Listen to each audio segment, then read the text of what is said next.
India voice, आपकी सोच, आपकी आवाज। नमस्कार, इंडिया वॉइस में आप सभी का स्वागत है। मैं आपके साथ दिव्या पांडे।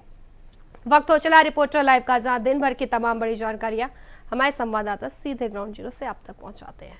खबरों की शुरुआत करेंगे खबर लखनऊ से, जहां समाजवादी पार्टी कार्यालय पर सपा राष्ट्रीय अध्यक्ष अखिलेश यादव ने प्रेस कॉन्फ्रेंस की है। क्या कुछ कहा, प्रेस कॉन्फ्रेंस करके बता रहे हमारे संवाददाता मोहम्मद आसिफ। सपा प्रमुख अखिलेश यादव ने 27 के रण को लेकर एक बड़ा ऐलान किया है। कहा है कि कांग्रेस और समाजवादी पार्टी का गठबंधन बरकरार रहेगा। प्रेस कॉन्फ्रेंस में जहां सपा प्रमुख अखिलेश यादव ने बुनकरों और किसानों की समस्याओं को लेकर बीजेपी सरकार को घेरा, वहीं दोनों डिप्टी सीएम और सीएम योगी आदित्यनाथ को लेकर भी निशाना साधा। कहा कि सरकार किसानों और बुनकरों की समस्याओं पर ध्यान नहीं दे रही है। दरअसल आज सपा प्रमुख अखिलेश यादव ने एक अहम प्रेस कॉन्फ्रेंस किया, जिसमें उन्होंने कहा कि बुनकरों की समस्याएं धीरे धीरे बढ़ रही है, सरकार इस पर कोई ध्यान नहीं दे रही है। सरकार अगर ध्यान देती तो शायद बुनकरों की समस्याएं हल हो जाती, उनकी आर्थिक स्थिति में सुधार भी हो जाता। सपा प्रमुख अखिलेश यादव ने यह भी कहा कि गेहूं की खरीद ना के बराबर है। क्रय केंद्र खोलने का दावा करने वाली सरकार ने कोई भी क्रय केंद्र नहीं खोला। सपा प्रमुख अखिलेश यादव ने फसलों के मुआयने के लिए सीएम योगी आदित्यनाथ के हवाई सर्वे पर तंज कसा। कहा कि सीएम ने हवाई सर्वे किया, उन्हें कोई जानकारी नहीं है और ना ही उनके सर्वे वाले रूट पर मक्का खरीद का कोई क्रय केंद्र भी खोला गया। सपा प्रमुख अखिलेश यादव ने कहा कि अभी तक दोनों डिप्टी सीएम के बीच टकराव होता था, लेकिन आउटगोइंग सीएम मतलब योगीनाथ और दोनों डिप्टी सीएम के बीच टकराव शुरू हो गया है। सपा प्रमुख अखिलेश यादव ने कहा कि 2027 में सपा की सरकार बनेगी और किसानों मजदूरों का ध्यान रखा जाएगा, बेरोजगारी दूर की जाएगी।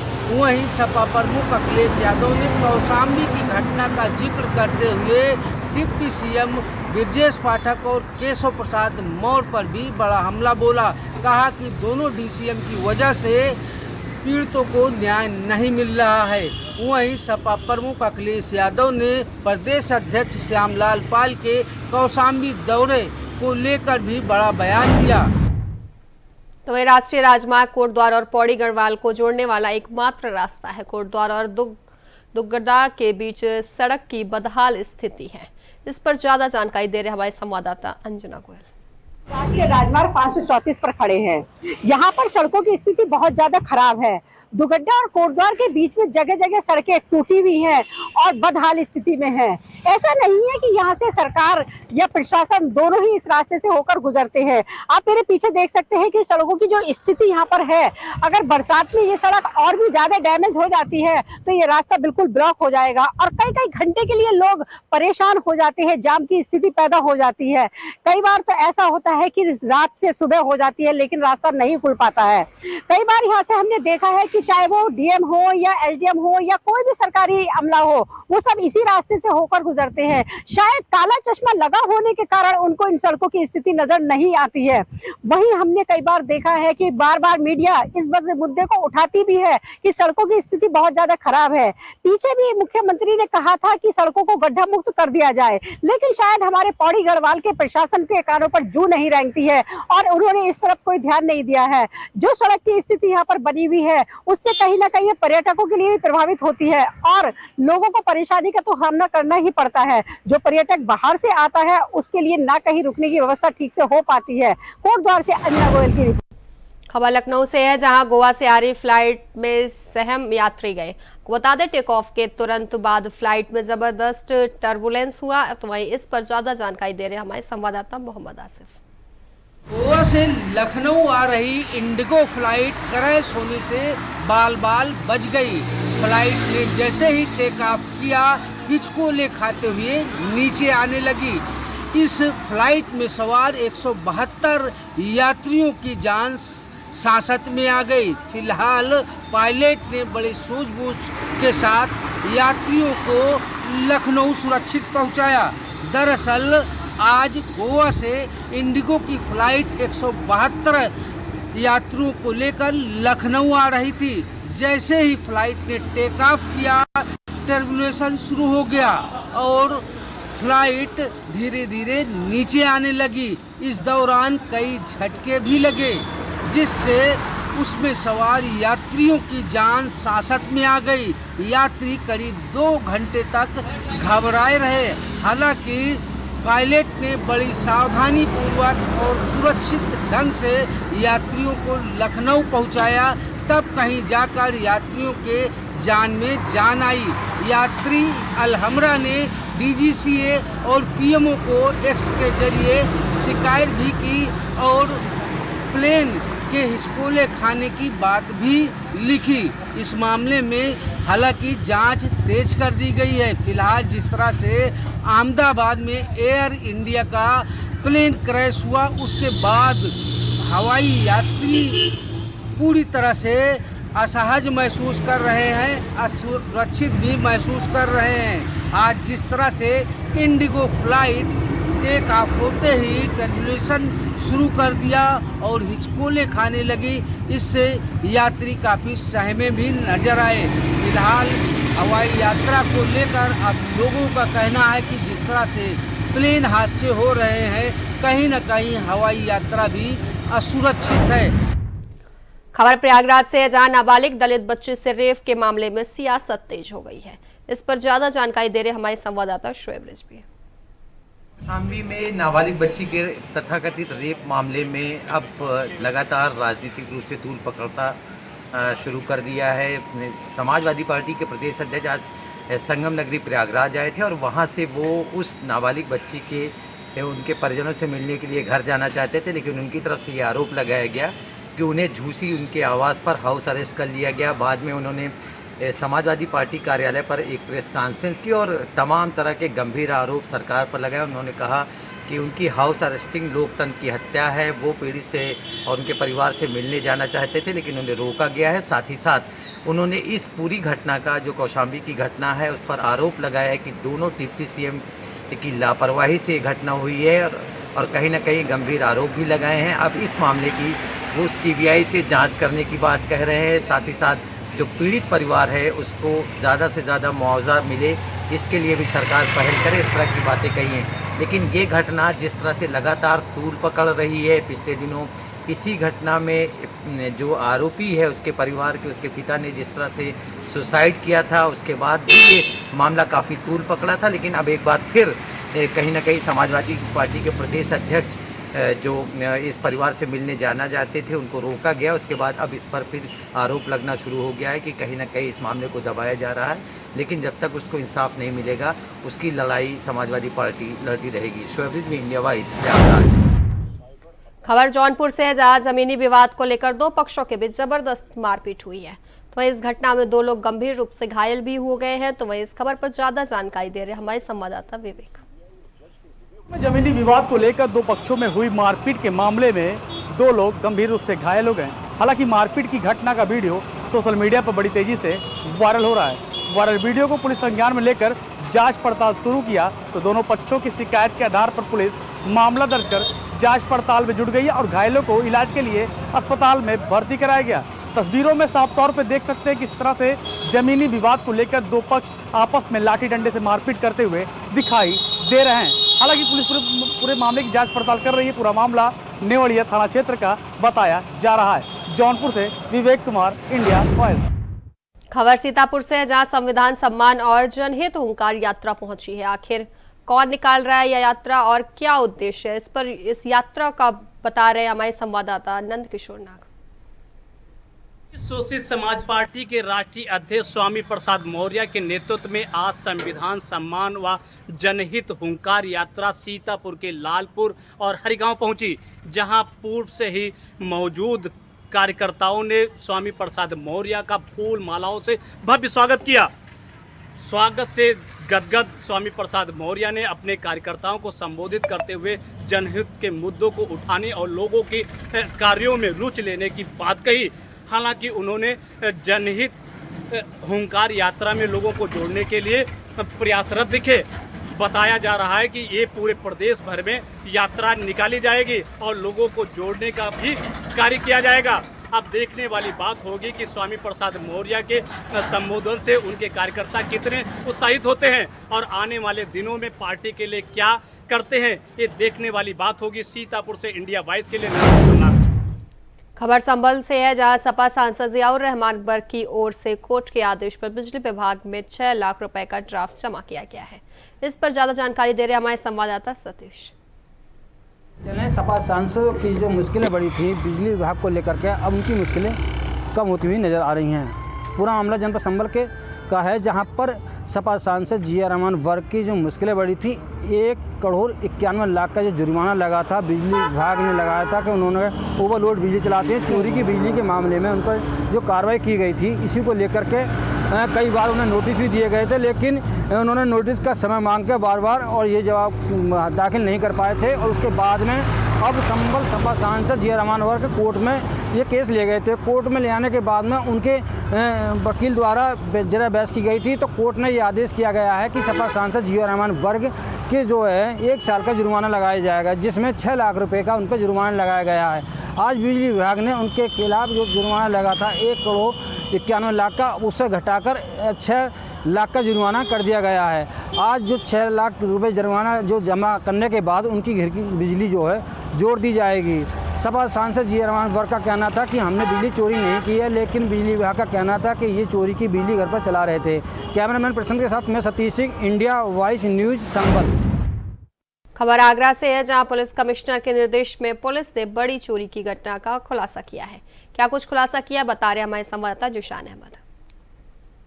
ऑपरेशन सिंदूर के तहत देश की रक्षा करने वाले फौजी के घर सातिर 3 चोरों ने चोरी की घटना को अंजाम दिया, जिसके बाद 12 तारीख को मुकदमा दर्ज किया गया। वहीं डीसीपी सिटी सोनम कुमार के निर्देश में कई टीमों का गठन किया गया। वहीं पुलिस ने 2 सातिर चोरों को गिरफ्तार कर लिया। वहीं आज डीसीपी सिटी सोनम कुमार ने इस घटना का खुलासा किया है। जो तीसरा सातिर आरोपी था उसको भी पुलिस ने गिरफ्तार कर लिया है। थाना जगदीशपुरा क्षेत्र के अंतर्गत ये चोरी की घटना को अंजाम दिया गया था। सातिर चोर के पास से 6.5 लाख रुपए की ज्वेलरी और कैश भी पुलिस ने बरामद किया है। वहीं इस घटना का खुलासा करने वाली टीम को डीसीपी सिटी सोनम कुमार ने 10,000 रुपये का पुरस्कार देने की भी घोषणा की है। अपने सहयोगी शोएब के साथ जीशान अहमद, इंडिया वॉइस आगरा। खबर बरेली से है, जहां पुलिस टीम पर बदमाशों ने फायरिंग कर दी। इस पर ज्यादा जानकारी दे रहे हमारे संवाददाता अंकुर चौधरी।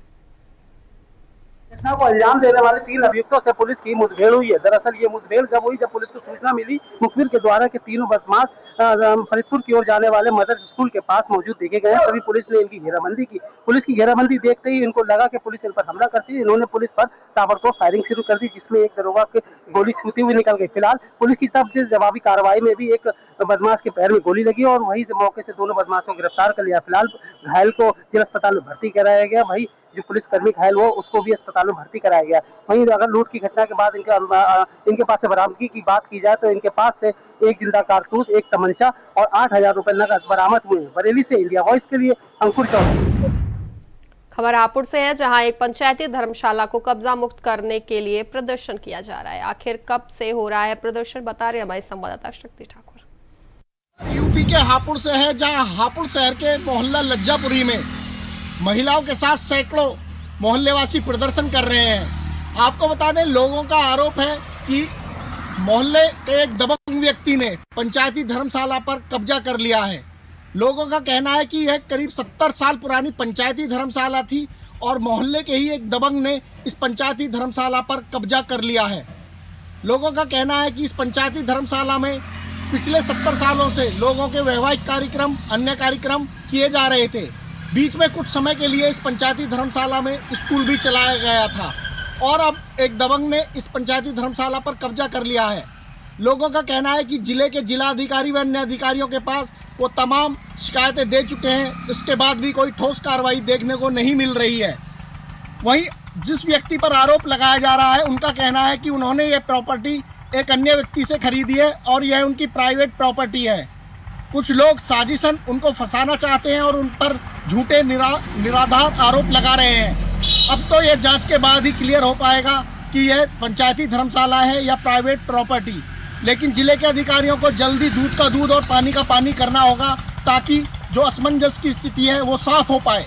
कैमरामैन संजय कश्यप के साथ इंडिया वॉइस के लिए हापुड़ से शक्ति ठाकुर। खबर मेरठ से है, जहां बीजेपी पार्षद के घर के बाहर और स्कूटी पर सवार 5 नकाबपोश युवकों ने पथराव कर दिया है। इस पर ज्यादा जानकारी दे रहे हमारे संवाददाता शाहरुख सैफी।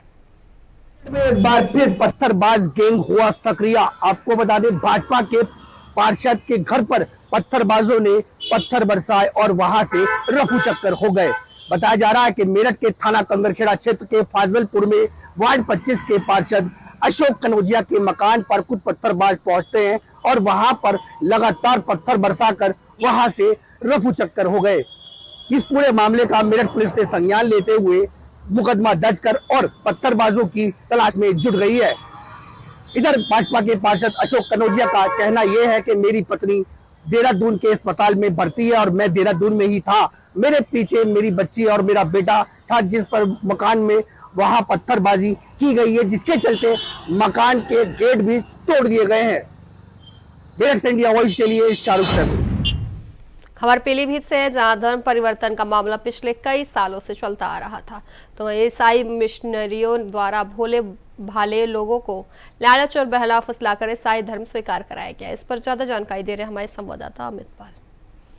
में धर्म हस्तांतरण करने का मामला सामने आया है। बराबर धर्म हस्तांतरण का मामला सामने आता जाता है। धर्म हस्तांतरण रुकने का नाम नहीं ले रहा। जैसे कि आपको बता दें, पूरनपुर क्षेत्र हजारा क्षेत्र में नेपाल सीमावर्ती के सामने जो सरदार भोले वाले लोगों को ईसाई धर्म के द्वारा बराबर जो कि धर्म परिवर्तन कराने का मामला सामने आया है। कई वर्षों से ये जो मामला चल रहा है, क्योंकि भोले वाले सिख समुदाय के लोग भोले वाले और गरीबी और लाचारी और शिक्षा की व्यवस्था को लेकर के जो वो धर्म परिवर्तन के झांसे में फंसकर ईसाई धर्म अपनाने के लिए मजबूर हो गए, क्योंकि ईसाई धर्म के द्वारा बताया गया कि तुम लोगों की गरीबी दूर हो जाएगी और शिक्षा की परिवर्तन होगा, जिसके बाद में पैसा जो गरीबी आई है वो हट जाएगी, आप सिख धर्म से छोड़कर ईसाई धर्म अपना लो। तो भोले भाले सिख धर्म लोगों ने उनके चक्कर में आकर के झांसे में आकर के तो सिख धर्म छोड़ करके ईसाई धर्म अपना लिया। काफ़ी संख्या में जो है सिख धर्म के लोगों ने ईसाई धर्म अपनाया है, क्योंकि बताते चले पिछले राष्ट्रीय स्तर पे खबरें प्रकाशित हो रही हैं। काफ़ी जो है कि सिख धर्मों ने लगभग 1000 से 3-4 हजार लोगों ने सिख धर्म छोड़ करके ईसाई धर्म अपनाया है। ये मामला आज कई महीनों से चल रहा है जो धर्म परिवर्तन का, क्योंकि क्षेत्र में इस खबर का विषय बना हुआ है, क्योंकि धर्म हस्तांतरण के वजह से लोग कई दिनों से ये चक्कर लगा रहे हैं, जिसके चलते आज फिर से एक मीटिंग रखी गई सरदारों के द्वारा, जिसमें कई लगभग 61 लोगों का जो घर वापसी हुई है, सिख धर्म लोगों की 61 लोगों की घर वापसी हुई है। गुरुद्वारे में मत्था टेकर प्रसाद खिला करके उनकी घर वापसी की गई है और आश्वासन संगठन के द्वारा दिया गया है कि अब गरीबी और शिक्षा में आप लोगों को कोई पीछे नहीं छोड़ेगा और बराबर साथ दिया जाएगा, क्योंकि ये लोग जो सिख धर्म के लोग थे, ये लोग लाचारी के चक्कर में आकर के, बीमारी के चक्कर में आकर के, ईसाई लोगों ने बताया कि अगर तुम ईसाई धर्म अपनाओगे तो आपके स्तर से घर से बीमारी दूर हो जाएगी, गरीबी दूर हो जाएगी, बच्चे भूखे नहीं सोएंगे। इसकी वजह से जो धर्म अपनाया था ईसाई लोगों का, तो अब फिर से घर वापसी होना चालू हो गया है। 61 सिख धर्म अपने फिर से मत्था टेक कर अपने सिख धर्म अपनाया है और गुरुजनों ने फिर से जो है कि वापसी करवाई, जिसका स्वागत बड़ी जोरों से किया गया है। खबर राजस्थान के बारा से है, जहां जिले के शाहबाद क्षेत्र के गांव छिपौल में आज़ादी के 75 साल बाद भी आदिवासी इलाकों में बुनियादी सुविधाओं की भारी कमी है। आखिर ऐसा क्यों हुआ, क्यों किसी ने विकास नहीं कराया, बता रहे हमारे संवाददाता राजेंद्र नामा। मौजूद हैं राजस्थान के बारां जिले के शाहबाद क्षेत्र के छिपौल गांव में। आप मेरे पीछे देख सकते हैं, यहाँ पर पानी की इतनी किल्लत है, जहाँ पर जल परियोजनाओं के नाम पर सरकार करोड़ों रुपए खर्च कर रही है, वहीं यहाँ पर गांव की महिलाएं, छोटे बच्चे आज भी पानी के लिए कहीं नहीं किल्लत में हैं। आप देख सकते हैं साफ वहाँ पर कि आज भी ये छिपोल गांव में औरतें, इनके घर में न ट्यूबवेल है, न नल है, न किसी तरह की सरकार द्वारा कोई सुविधा है, फिर भी वो झिर्रियों से अपना पानी ले रही है। हम यहाँ के ग्रामवासियों से आपकी बात कराते हैं, उनसे आपको रूबरू कराते हैं। राजेंद्र नामा। खबर गाजियाबाद से, जहां देवरस भावरस कॉलोनी में उस वक्त हड़कंप मच गया जब पार्किंग को लेकर दो पक्षों में कहासुनी मारपीट में बदल गई। तो इस पर ज्यादा जानकारी दे रहे हमारे संवाददाता प्रथम चौधरी। के थाना विजयनगर की एक कॉलोनी में उस वक्त हड़कंप मच गया जिस वक्त पार्किंग के विवाद को लेकर जमकर मारपीट हुई। मारपीट देखते ही देखते फायरिंग में बदल गई। वहीं राह चलते एक व्यक्ति के पैर में गोली भी लगी, जिसका इलाज जिला अस्पताल में चल रहा है। आपको बता दें कि पुलिस ने जो है दोनों पक्षों से तहरीर लेकर 5 आरोपियों को गिरफ्तार भी किया। अब देखने वाली बात यह होगी कि इस मामले में क्या कुछ पुलिस कार्रवाई करती है। गाजियाबाद से मैं प्रथम चौधरी, इंडिया वॉइस गाजियाबाद। तो फिलहाल रिपोर्टर लाइव में अभी के लिए बस इतना ही। बने रहें इंडिया वॉइस के साथ। नमस्कार।